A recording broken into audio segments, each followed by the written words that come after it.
하나님 말씀은 미가서 6장 6절부터 8절 말씀까지입니다. 제가 봉독합니다. 내가 무엇을 가지고 여호와 앞에 나아가며 높으신 하나님께 경배할까? 내가 번제물 1년 된 송아지를 가지고 그 앞에 나아갈까? 여호와께서 천천의 수양이나 만만의 강수 같은 기름을 기뻐하실까? 내 허물을 위하여, 내 맏아들을 위하여, 내 영혼의 죄를 인하여 내 몸의 열매를 드릴까? 사람아, 주께서 선한 것이 무엇임을 내게 보이셨나니 여호와께서 내게 구하시는 것이 오직 공의를 행하며 인자를 사랑하며 겸손히 내 하나님과 함께 행하는 것이 아니냐. 아멘. 하나님이 원하시는 참된 신앙이라는 제목으로 말씀을 듣겠습니다. 앞선 6장 1절부터 5절은 하나님의 의로우심에 대한 변론이었죠. 즉 하나님은 오직 이스라엘만을 위해 역사하시는 이스라엘만의 하나님이심을 변론 형식으로 말씀한 내용이었습니다.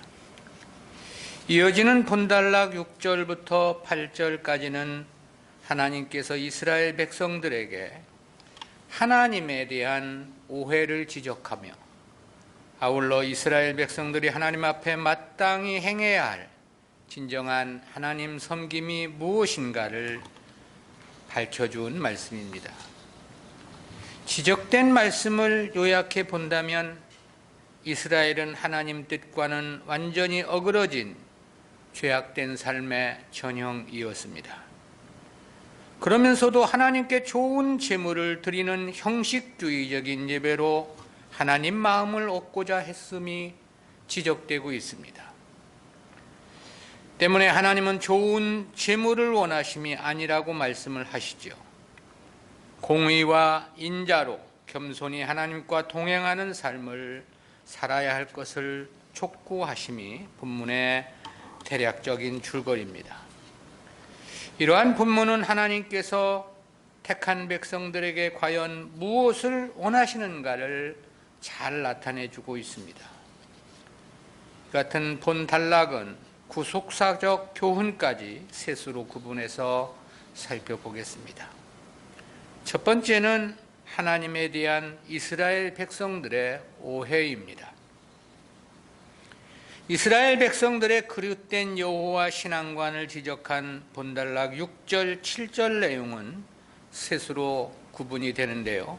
첫 번째는 이스라엘 백성들의 여호와의 섬김에 대한 첫 번째 오해입니다. 6절 말씀입니다. 내가 무엇을 가지고 여호와 앞에 나아가며 높으신 하나님께 경배할까? 내가 번제물 1년 된 송아지를 가지고 그 앞에 나아갈까? 그랬죠. 이는 이스라엘 백성들이 스스로 묻고 대답하는 형식의 말씀인데요. 본절 상반절은 하나님께 무엇을 드려야 할 것인지를 스스로에게 묻는 형식을 취하고 있습니다. 그리고 하반절과 7절에서는 그것이 무엇인지 설의적 의문문을 통해서 답변하는 형식을 취하고 있습니다. 그리고 8절에서는 미가 선지자가 하나님께서 진정으로 원하시는 것이 무엇인지를 역시 설의적 의문문으로 제시해주고 있는 내용인데요. 그중 본문 6절 상반절은 이스라엘 백성들이 무엇을 가지고 하나님께 나아가며 무엇으로 하나님께 예배를 드려야 할 것인지를 묻는 내용입니다. 상반절에서 무엇이라는 단어는 이 하반절에 1년 된 송아지와 대구를 이루고 있습니다. 여기서 이 1년 된 송아지는 율법에서 가장 귀한 것으로 규정된 제물이기도 합니다. 따라서 이는 하나님께 나아가는 데 있어 가장 중요한 요소를 제물이라고 여기고 있던 이스라엘 백성들의 생각을 반영한 것입니다. 그들의 생각에 하나님께 나아가기 위해서는 1년 된 송아지를 드리는 것이 최상이라고 생각을 하고 있었다라는 건데요. 즉 하나님께서 좋은 제물을 원하시며 기뻐하신다고 인식을 했던 겁니다. 그러나 실제 하나님께서 원하시는 것은 제물이 아니었습니다.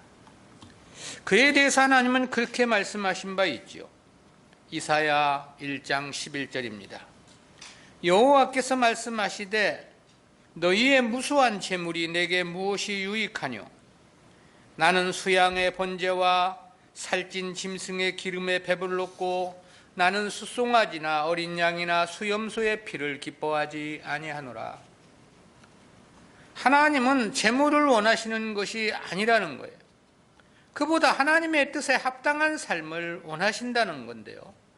그래서 이어 그렇게 말씀을 하십니다. 이사야서 1장 16절 17절입니다. 너희는 스스로 씻으며 스스로 깨끗게 하여 내 목전에서 너희 악업을 버리며 악행을 그치고 선행을 배우며 공의를 구하며 학대받는 자를 도와주며 고아를 위하여 신원하며 과부를 위하여 변호하라 하셨느니라. 이와 같은 말씀에서 보면 이스라엘 백성들은 근본적으로 하나님의 뜻에 대한 왜곡된 인식이 있었음을 알 수 있습니다. 그렇다는 것은 이어지는 내용에서도 잘 드러내주고 있는데요. 1절 하반절에서는 내가 무엇을 가지고 여호와 앞에 나아가며 높으신 하나님께 경배할까라고 했습니다. 여기서 이 경배할까로 번역된 히브리어 이카프의 원형 카파프라는 단어는 구약 성경에서 5번 사용된 용례가 있습니다. 근데 본문을 제외하고는 모두 비굴해진다라는 의미로서 사용이 됐습니다. 이와 달리 사람이나 하나님께 대한 진정한 복종심과 경외심을 표현하는 데는 쏴하흐라는 단어를 사용합니다. 근데 본문에서는 자발적 경배가 아닌 강한 힘과 강권에 굴복당한 자가 보이는 굴종이라는 의미를 나타내는 단어를 사용을 한 거예요. 즉 이스라엘 백성들은 자원하여 하나님을 섬기며 기쁨으로 하나님을 예배함이 아니었다라는 것입니다. 하나님께서 내리실 형벌이 두려워 마지못해 드리는 굴종적이고 형식적인 제사였음을 말씀하고 있는 것입니다. 한마디로 드리고 싶지는 않지만 마지못해서 억지로 제사를 드리는, 예배를 드리는 형태인 거지요. 그러기에 이스라엘 백성들은 진정한 섬김과 감사의 마음은 없었던 것입니다. 물질적이고 재물에 치중하는 편질된 제사 형태였다고 말할 수 있는 것입니다. 두 번째는 이스라엘 백성들의 여호와 섬김에 대한 두 번째 오해입니다. 이에 대해서는 7절 상반절에서 여호와께서 천천의 수양이나 만만의 강수 같은 기름을 기뻐하실까 그랬습니다. 앞선 6절이 좋은 재물을 나타낸 표현이라면 이 본문은 많은 재물을 가리킨 표현입니다. 그러나 재물을 많이 드리면 하나님께서 기뻐하시고 좋아하실 것이라고 생각을 했다는 그런 뜻인 거죠. 이를 강조하기 위해서 천천이나 만만이라는 단어를 사용했는데요. 이 천천에 해당하는 히브리어 알레페나 만만에 해당하는 히브리어 레바바라는 단어는 구약 성경에서 짝을 이루어 사용되는 경우가 많지요. 이 둘을 서로 비교해서 천천보다 만만이 훨씬 더 많다는 것을 강조하는 내용도 있고요. 또 이 비교되는 두 가지 모두가 매우 크게 많음을 강조하면서 사용되기도 합니다. 본문도 후자와 같은 의미로서 엄청나게 많은 양의 제물들을 바치는 것을 강조하는 표현에서 사용이 된 겁니다. 근데 본문에서 언급된 순양에 해당하는 히브리어 엘림은 성직 수임식이나 제단 봉헌식 혹은 번제물 등 매우 폭넓게 사용되는 제물들 중 하나입니다. 그러나 본문에서는 어느 특정한 제사를 언급하고자 하는 목적은 아닙니다. 그보다는 모든 제사에 사용되는 제물을 대표하는 의미로서 수양이 사용이 된 건데요. 그리고 기름은 야곱이 베델에서 돌 제단을 쌓고 그 위에 기름을 부은 사건부터 시작을 해서 제사와 관련하여 매우 빈번하게 나타나죠.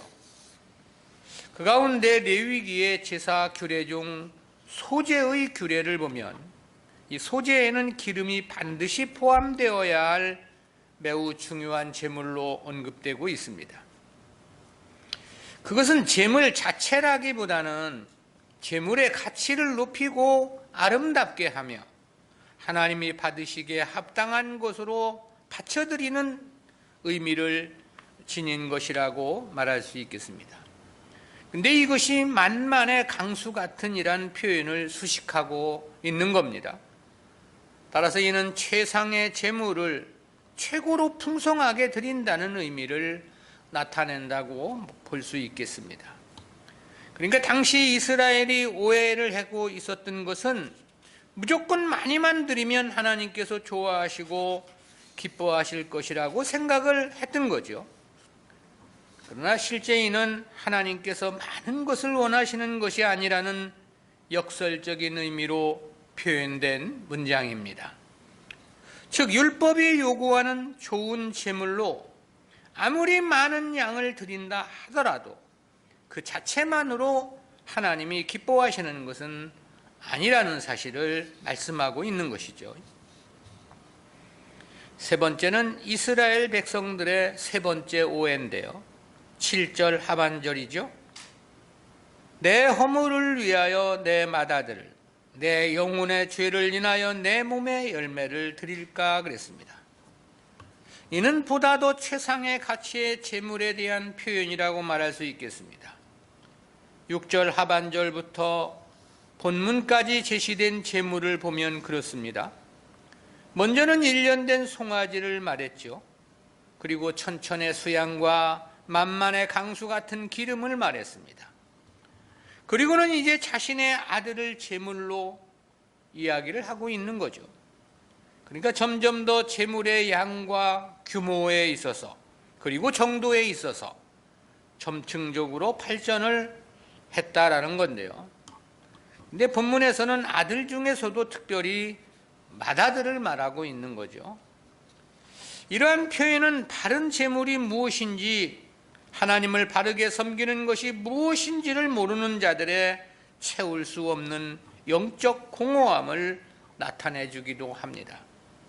무엇이 옳은지를 모르니 1년 된 송아지에서부터 천천의 수양과 만만의 강수 같은 기름, 그리고 맏아들까지 일컬어 이야기하고 있는 거죠. 물론 장자를 바친다는 것은 저들 생각에는 최고 최상의 제물, 자기들의 모든 것을 다 바쳐 드리는 것이라 생각했을지 모릅니다. 근데 본절 하반절 역시 의문사 하라는 단어로 시작하는 설의 의문문으로 시작을 해서 그러한 생각 자체가 애당초 그릇된 것임을 분명하게 나타내주고 있는 겁니다. 특별히 저들은 내 허물, 내 형혼의 죄 때문에 맏아들과 내 몸의 열매를 드린다고 말을 했는데요. 이러한 본문 표현은 저들이 얼마나 영적으로 무식했는가를 반영합니다. 저들은 자신들의 허물이나 죄를 하나님과의 인격적인 관계에서 해결하려고 하지 않았던 거죠. 다만 이를 제물로 해결하려고만 했다, 그렇게 말할 수 있겠습니다. 한편 장자를 하나님께 바쳐야 한다는 것은 하나님의 말씀에도 언급된 바가 있죠. 출애굽 당시 하나님은 애굽의 모든 초태생을 멸하시는 가운데서 이스라엘 자손에 속한 처음 난 것은 보존해 주셨습니다. 그리고 이를 근거해서 하나님은 이스라엘의 처음 난 것들에 대해서는 하나님의 소유라고 선언을 하셨죠. 그러나 하나님은 이스라엘의 장자 대신으로 레위인들을 구별하셔서 그들로 하나님 섬기는 일에 매진토록 하셨습니다. 또 아브라함에게도 독자 이삭을 번제로 드릴 것을 명하신 바도 있죠. 그렇지만 혹시 이를 몰렉 신을 섬기는 자들처럼 인신 제사를 하나님이 원하시는 것으로 오해할 것을 염려해서 이를 율법에서 엄격히 금하시고 있음을 볼 수 있습니다. 또한 선지자들을 통해서도 이를 단호하게 금지하고 있습니다. 그러나 이스라엘은 개국 이래 누누이 이러한 일을 최상의 헌신의 증표로 여기고 임의로 자행을 한 바가 있죠. 특히 유다 왕 아하스와 므낫세 시대에 더욱더 극렬했습니다.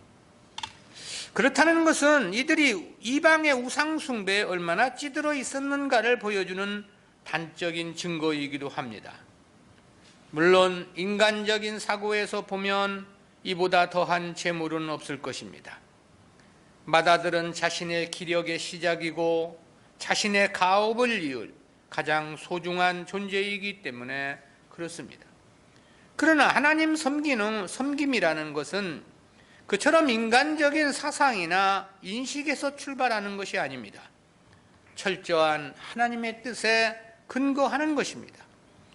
그러므로 알지 못한 인간적인 열심이나 뜨거움은 도리어 주님을 십자가에 못 박은 유대교처럼 더 큰 폐역과 죄악이 될 수 있음을 간과해서는 안 되는 것입니다. 큰 두 번째로서 하나님께서 원하시는 진정한 신앙 원리입니다.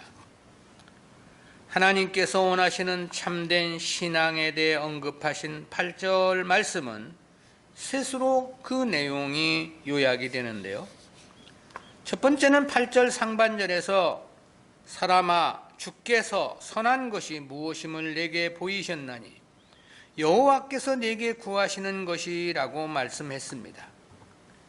하나님께서 진정으로 원하심이 무엇인지 미가 선지자가 스스로 묻고 대답하는 형식을 취하여 제시하고 있는 건데요. 이 문장에서 선한 것과 여호와께서 내게 구하는 것은 병행을 이루는 문장입니다. 따라서 하나님께서 원하시는 것은 선한 것이죠. 어떤 재물보다 선을 원하신다라는 것입니다.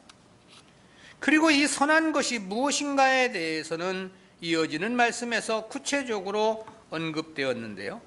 그 내용이 두 번째 8절 중반절에서 오직 공의를 행하며 인자를 사랑하며 그랬습니다.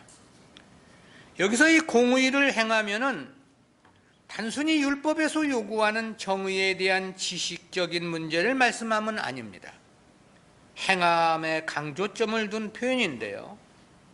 이 공의로 번역된 히브리어 미시파트라는 단어는 하나님의 속성이기도 합니다. 동시에 하나님께서 택한 백성들에게 요구하시는 성품 중 하나의 요소이기도 하죠. 이 단어는 재판관이 바른 판결을 나타낼 때도 사용이 되고요. 또 하나님께서 행하시는 심판을 나타내는 경우에도 사용이 됩니다.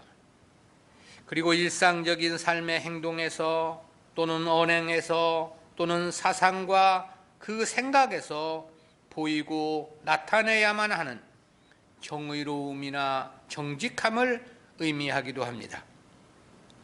즉 이는 하나님 백성들의 그 삶과 생활 속에서 하나님의 공의를 구현하는 것이라고 말할 수 있겠습니다. 근데 앞에 3장에서 보면 유다는 이 가난한 자들의 등가죽을 벗기고 뼈에서 살을 뜯어 그 살을 먹었다고 지적한 바 있었죠. 또 그 가죽을 벗기며 그 뼈를 꺾어 다지기를 냄비와 속 가운데 담을 고기처럼 했다고 고발하기도 했습니다. 그러니 당시 유대아 백성들에게 공의에서 이 공짜의 흔적조차도 찾아볼 수 없는 삶이었다라는 거죠. 그러므로 그런 가운데서 드리는 아무리 좋은 제물이나 아무리 많은 제물이라 하더라도 그것은 아무런 의미가 없다는 거죠. 그리고 인자로 번역된 히브리어 헤세드는 하나님의 자기 백성 사랑을 나타내는 단어입니다. 이는 자상함이나 친근함이나 애정이라는 의미도 지니고 있습니다. 그러나 이것이 가진 근본적인 의미는 하나님께서 자기 백성들에게 베푸시는 언약적인 사랑이라고 규정할 수 있습니다.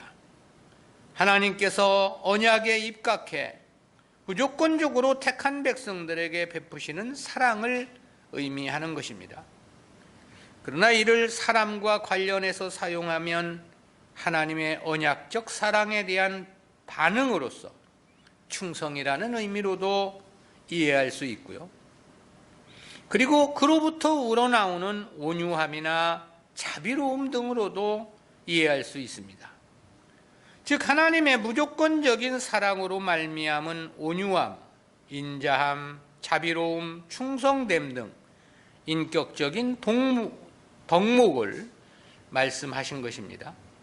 그리고 이를 사람들과의 관계에서 구체적으로 나타내며 구현해야 하는 삶을 지목하고 있는 거죠.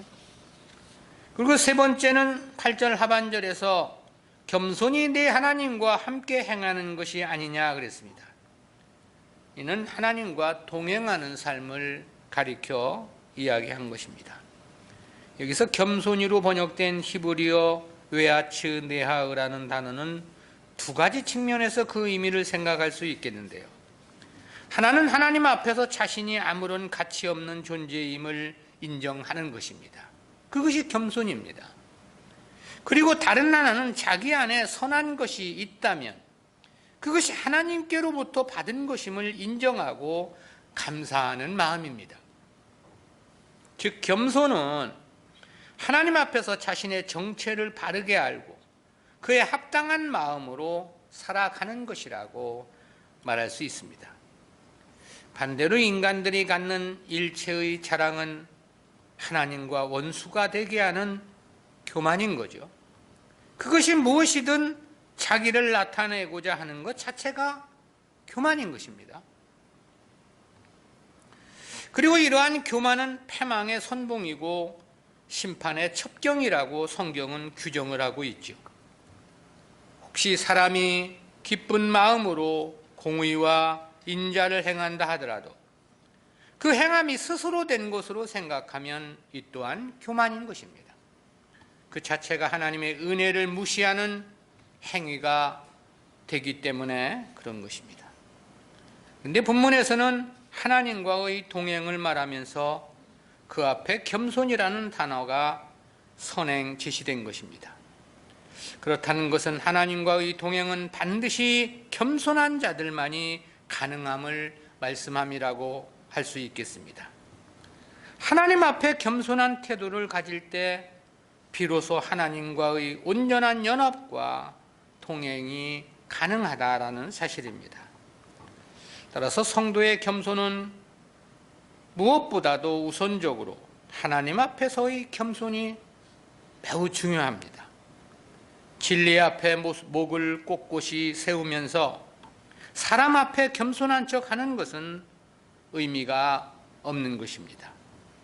진리 앞에, 말씀 앞에 겸손하지 않으면 하나님과의 동행은 불가능하기 때문에 그렇습니다.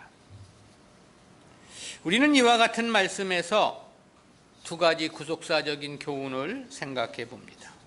첫 번째, 믿음이란 가시적인 행위에 좌우되는 것은 아니라는 교훈입니다. 그것은 본문에서 제시된 이스라엘 백성들의 행위를 통해서 깨닫는 교훈입니다. 6절 상반절에서 이스라엘은 내가 무엇을 가지고 여호와 앞에 나아가며 높으신 하나님께 경배할까 그랬습니다. 그리고 하반절에서는 내가 번제물 1년 된 송아지를 가지고 그 앞에 나아갈까라고 했고요. 7절 상반절에서는 여호와께서 천천의 수양이나 만만의 강수 같은 기름을 기뻐하실까 그랬죠. 그리고 하반절에서는 내 허물을 위하여 내 맏아들을, 내 영혼의 죄를 인하여 내 몸에 열매를 드릴까 그랬습니다. 그야말로 가장 좋은 재물, 가장 많은 재물, 그리고 가장 고귀한 가치의 것까지 아낌없이 드리겠다는 표현이기도 합니다. 그리하면 하나님께서도 기뻐하실 것이라고 생각을 했다는 뜻인데요. 그러나 이어진 8절 말씀에서 보면 하나님의 원하심은 이러한 재물에 있는 것이 아니었음을 분명히 하십니다. 그것은 한마디로 사람의 생각이고 지극히 인본주의적인 사고임을 지적하신 것이죠. 다시 말하면 그러한 눈에 보이는 행위, 가시적인 현상이 전혀 중요한 것이 아니라 평소 하나님 말씀을 따라가는 삶이 중요함을 말씀하고 있는 것입니다. 그런데 이러한 당시 유다 백성들의 인식이 오늘날에도 교회 안에 만연되어 있음에 우리가 놀라지 않을 수 없지요. 대부분의 교회들은 그저 성도가 교회만 나오면 하나님이 기뻐하시는 줄로 아는 경우들이 다반사입니다. 그래서 교회 지도자들도 성도가 이 교회만 나와주면 감지덕지한 거죠. 그저 교회 나와 헌금만 해주면 땡큐라고 생각을 하는 겁니다. 삶이야 어찌하든 거기에는 크게 관심이 없습니다. 무조건 교회에 나와 예배 참석하기만 하면 할렐루야라고 인식하는 거죠. 신앙생활 자체를 교회에 나오는 것을 전부라고 알고 있기 때문이겠죠. 교회에 나오기만 하면 구원을 받는 것이라고 생각하고 있기 때문이겠죠. 교회만 나오면 하나님의 사랑을 받고 은혜를 받는다고 생각하기 때문이 아니냐라는 거죠. 하나님의 뜻을 전혀 깨닫지 못한 무지무식이고 자기 생각대로 믿는 크게 왜곡된 신앙이라고 지적할 수 있겠습니다. 지금 이스라엘 백성들이 하나님을 믿지 않았기에 죄를 지적하고 계심이 아닙니다. 교회를 안 나왔기에 심판을 선포하고 있는 것 역시 아닙니다. 저들은 모두 하나님을 믿는 사람들이었고 교회 생활을 하는 사람들이었습니다. 그러기에 저들은 1년 된 송아지를 하나님께 드릴 것을 생각했던 거고 천천의 수양, 만만의 강수 같은 기름을 드릴 마음도 가졌던 거겠죠. 심지어 자기 몸의 열매, 맏아들까지라도 원하신다면 드리겠다는 생각을 가지고 있는 거죠. 무슨 뜻인가? 이 기독교 신앙이란 가시적인 행위로 되는 것은 절대 아니라는 것입니다. 그래서 주님께서도 그렇게 말씀하신 바 있죠. 마태복음 7장 21절입니다. 나더러 주여 주여 하는 자마다 천국에 다 들어갈 것이 아니요 다만 하늘에 계신 내 아버지의 뜻대로 행하는 자라야 들어가리라. 자기 마음대로 주님을 위해 행한다고 되는 것은 아니라는 것입니다. 그러기에 내 아버지의 뜻대로 행하는 자라야 한다고 말씀을 하신 것이죠. 따라서 성도는 자기 생각대로 믿는 신앙생활을 경계해야 합니다. 자기가 좋으면 하나님도 좋아하실 것이라는 인본주의적인 생각도 심히 조심해야 합니다. 믿음이란 무조건 행한다고 되는 것은 결코 아니기 때문입니다. 정확히 하나님 뜻에 맞아야 하는 거죠. 전에 우리 교회 나왔던 성도 중에 헌금을 많이 했던 성도가 있었습니다. 보통 한 달이면 한 5, 6천만 원씩 한 3년은 그렇게 헌금을 했지 않았나 그런 생각이 들어져요. 제가 집사도 주지 않았습니다. 임명하지 않았어요. 왜 임명을 하지 않았는가? 헌금을 그렇게 많이 하기는 하는데 그 믿음 생활하는 자체가 어찌 보면 그저 세상 복 받기 위한 수단으로서나 뭐 이렇게 하는 것 같은 거고, 그 삶의 변화가 없으니까 아무리 헌금을 많이 한다 한들 이 집사의 직분을 당시 생각으로서는 줄 수가 없었던 거죠. 그분이 제일 많이 헌금했던 때가 한 주에 4억을 한 적이 있었습니다. 그렇게 많은 헌금을 했는데 우리 교회 나가서 다른 교회 가니까 금방 장로 됐더라고. 근데 사실 재물을 드리면 모든 것이 끝나는가? 그것은 아니다 이 말입니다. 하나님 뜻에 합당한 삶을 살아야 되고 그에 따라서 자신의 변화되는 모습이 있어야 되는 거죠. 두 번째 교훈은 믿음의 핵심은 바른 깨달음이라는 진리입니다. 이 역시 유다 백성들이 취한 행동을 통해서 깨닫게 되는 교훈입니다. 저들은 좋은 재물을 드리면 하나님께서 좋아하실 것이라고 생각을 했다고 그랬습니다. 많이만 드리면 기뻐하실 것이라고 믿었다고 그랬죠. 보다 큰 가치의 것을 드리면 모든 것이 해결될 것이라고 생각을 한 것입니다.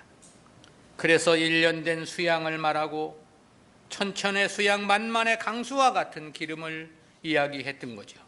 그러나 하나님께서 구하시는 것은 이런 것이 아니라고 말씀하십니다. 8절 중반절에서 오직 공의를 행하며 인자를 사랑하며 그랬습니다. 8절 하반절에서는 겸손히 네 하나님과 함께 행하는 것이 아니냐라고 말씀을 했습니다. 한마디로 말해서 유다는 신앙의 본질을 엉뚱하게 생각했다는 거죠.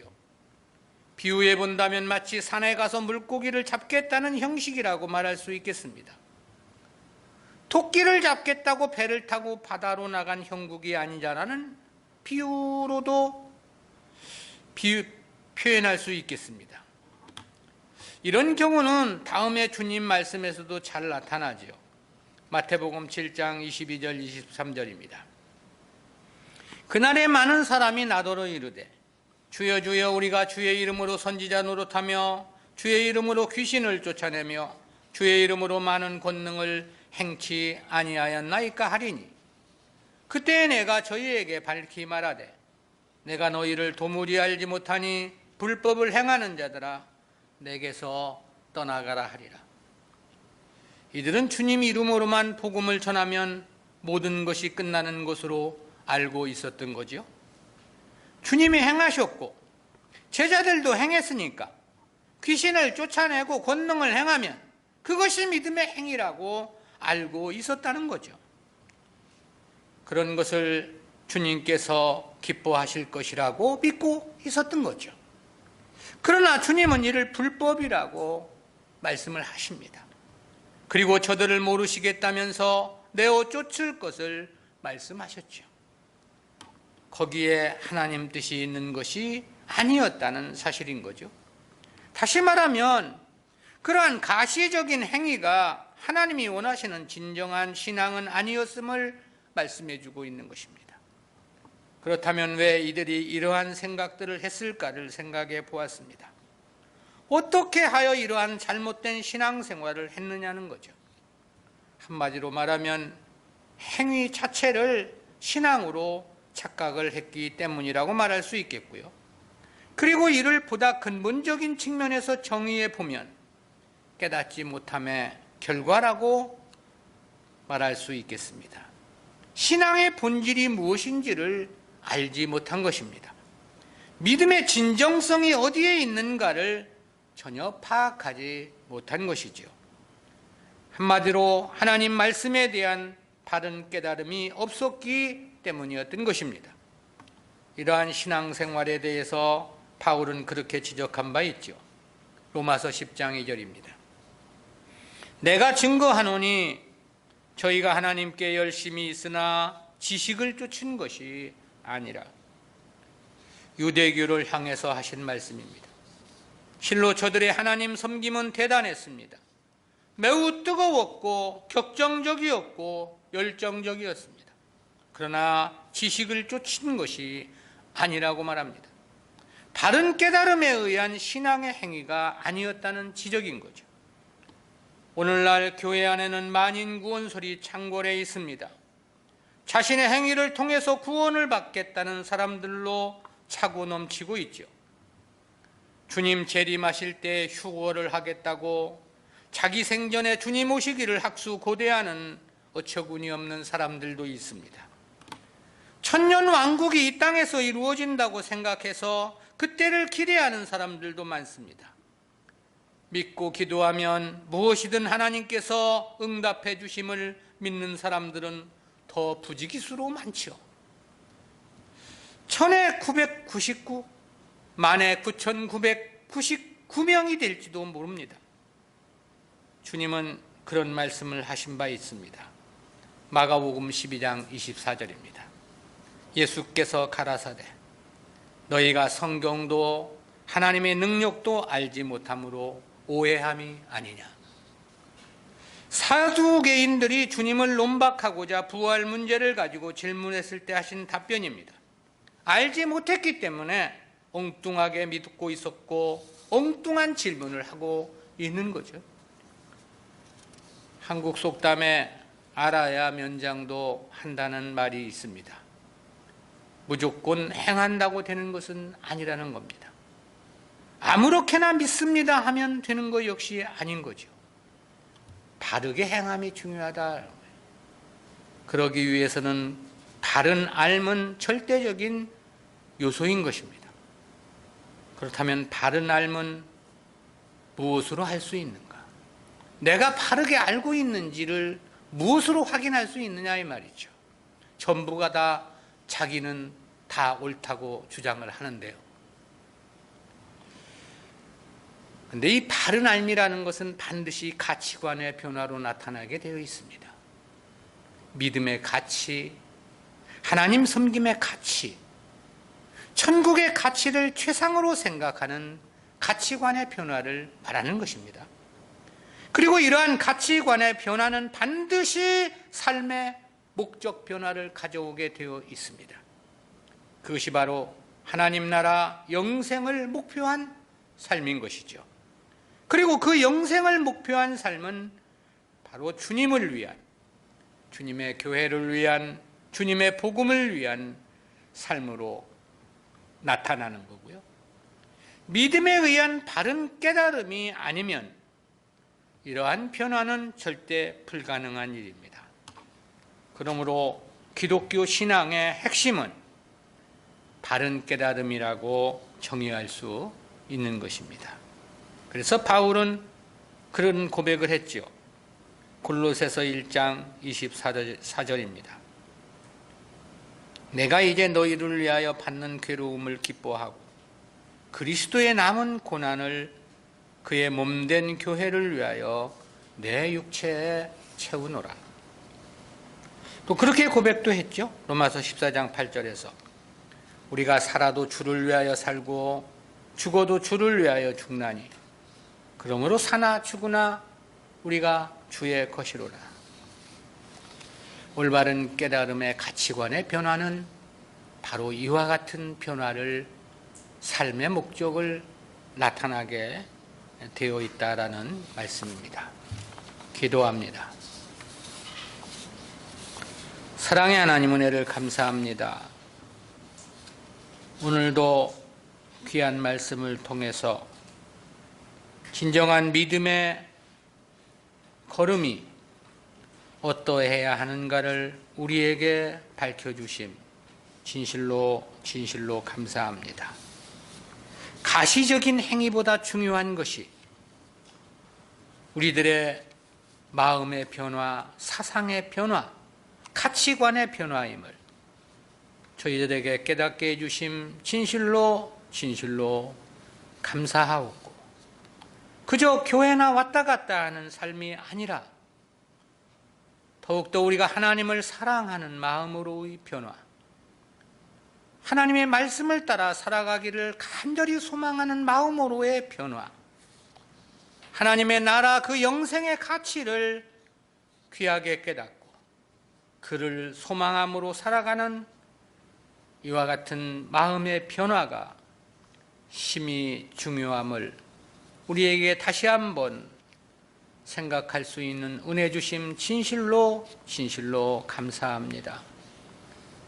시작한 금년 한 해도 우리의 믿음이 보다 성숙해서 주님의 모습을 닮아가고 주님의 역사를 위해 보다 충성을 더해가는 귀하고 복된 삶이 될 수 있도록 인도해 주옵소서.